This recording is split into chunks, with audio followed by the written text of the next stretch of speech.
মসজিদের মাইকে, মসজিদের মিম্বরে, খতিবের সদারতে প্রতিটি মসজিদে মসজিদে সিরাতের আলোচনা হবে।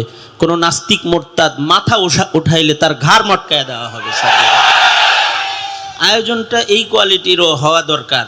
এ কারণে আমি জাতীয় সিরাত কমিটির কাছে প্রস্তাবনা পেশ করব, গোটা ঢাকা শহর তথা যে সকল মসজিদগুলোতে যুবকরা নামাজ পড়ে, ঢাকা ইউনিভার্সিটি আছে, বিভিন্ন কলেজ আছে, ইউনিভার্সিটি আছে, প্রয়োজনে ধর্ম মন্ত্রণালয়ের কাছ থেকে কাগজ সহ অনুমোদন নিয়ে যেখানে নাস্তিকেরা আমাদের মুসলমানদের সন্তানদেরকে নাস্তিকতা শিক্ষা দেয় এবং নবী আলাইহিস সালাতু ওয়াস সালামকে গালি দেওয়া ওরা শিক্ষা দেয়, ওদের ওই সকল জায়গা দখল করে বছরব্যাপী সিরাতের আলোচনার প্রোগ্রাম চালু করা দরকার।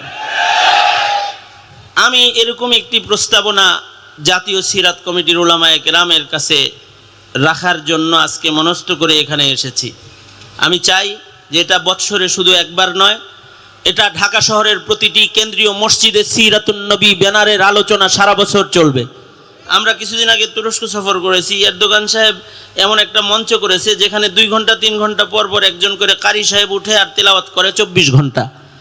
এরদোগান যদি এই আয়োজন করতে পারে, আমরা আমাদের মসজিদে সারা বছর সিরাতের কথা বলবো। যারা নবীর দুশ্মন তাদেরকে আমরা মসজিদের মিম্বার থেকে মোকাবেলা করব, মহল্লায় মহল্লায় দুর্গ করে তুলব। আমাদের সন্তানদেরকে আমরা নাস্তিক হতে দিতে পারি না, নবীর দুশ্মন হতে দিতে পারি না। আল্লাহ তাআলা আমাদেরকে এরকম বুদ্ধিভিত্তিক আরো জোরদার কর্মসূচিতে সামনে আগায় যাওয়ার তৌফিক দান করেন এবং সিরাতুন নবীর আলোচনাই নয়, শুধু বাস্তবায়নের মাধ্যমে বাংলাদেশের মুসলিম ঐতিহ্যকে রক্ষা করার তৌফিক আল্লাহ তাআলা আমাদের দান করেন। আমিন। ওয়া আখিরু দাওয়ানা আলহামদুলিল্লাহি রাব্বিল আলামিন। আসসালামু আলাইকুম ওয়া রাহমাতুল্লাহি ওয়া বারাকাতুহু।